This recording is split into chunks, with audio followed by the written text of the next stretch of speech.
Hey fam, here we have a choice beef bone-in rib roast. It weighed 5.82 pounds, and here I am showing you how I finesse this bad boy. All right, right from the start, you can see that this needs a lot of TLC. So here we go. Let's get this cleaned up and ready for some seasoning. The first thing I did here was grab my fillet knife and pull this fat cap off.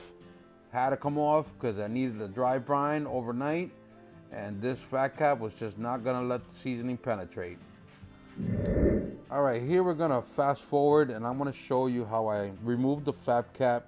I slowly work at it with a real good fillet knife and just go to town on it slowly, and work it all the way off until we get to this thick sinew, and then we just chop that off. We don't need that. That's unedible.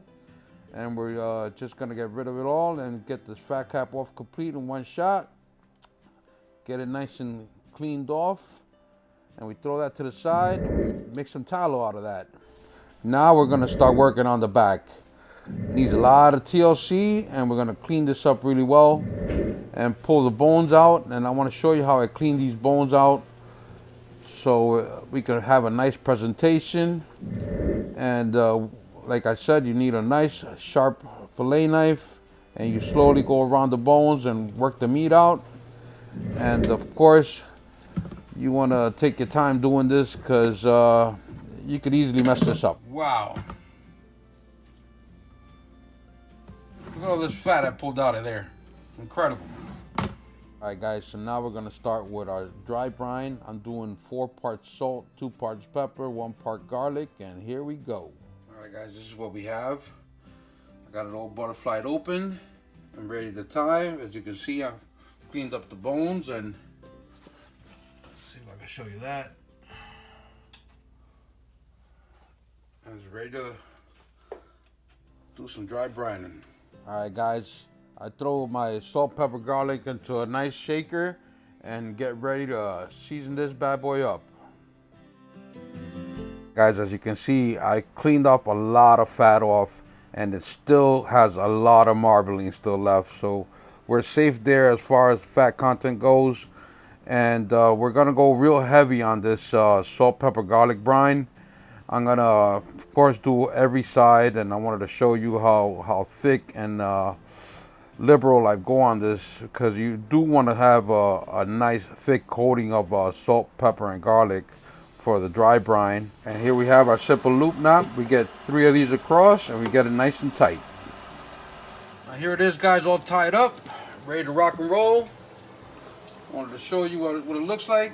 This is a 2 bone-in roast, and it's looking beautiful.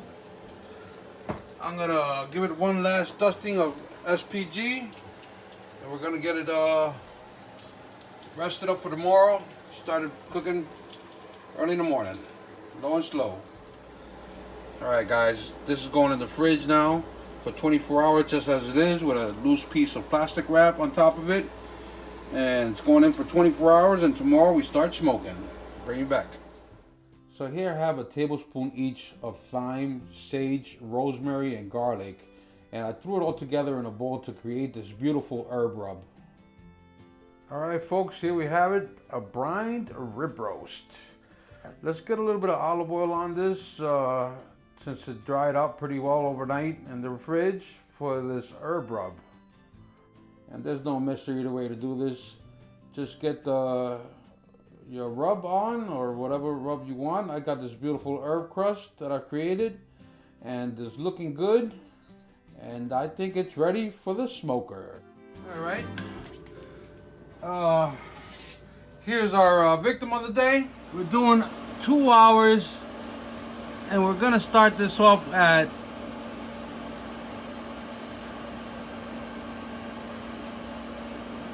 about 180 so we can get some smoke in there. Beautiful day in South Florida, as you can see. The butterflies are out. Beautiful hot day. Great day to work on your tan. Here we go, fam. It's been an hour. I'm coming to do a quick check on it. smoking pretty well. I'm riding at 190 right now. It looks good. I'm getting a nice color on there. All right, guys, it's been exactly 2 hours now, and we're at 100 degrees. Got it set for 115, and it is looking real nice.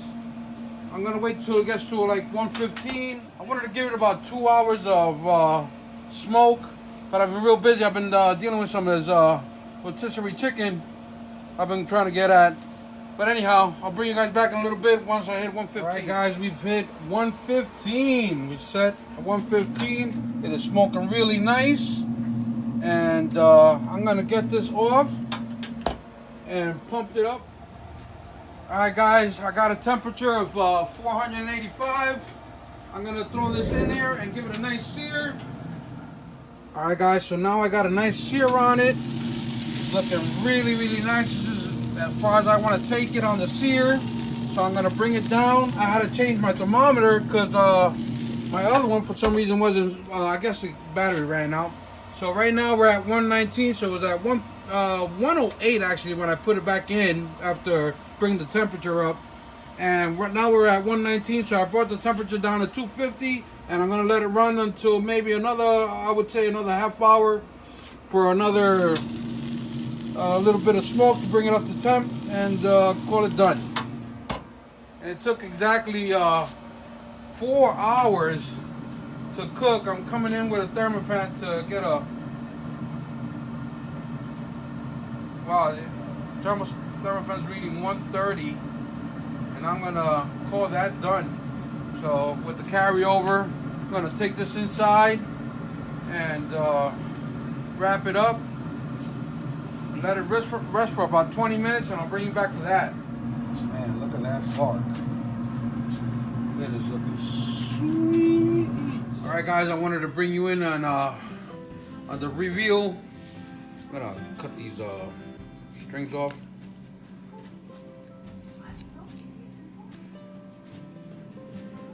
Cut the bones off first.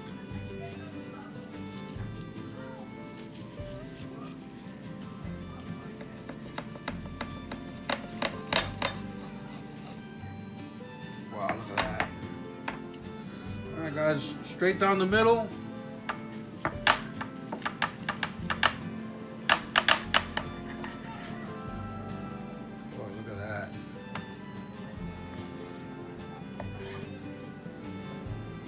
Perfect, boy. Ooh, look at how beautiful that looks. And now let's take a taste test from the spinalis. Favorite part.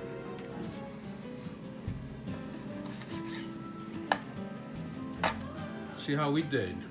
Look how nice that looks.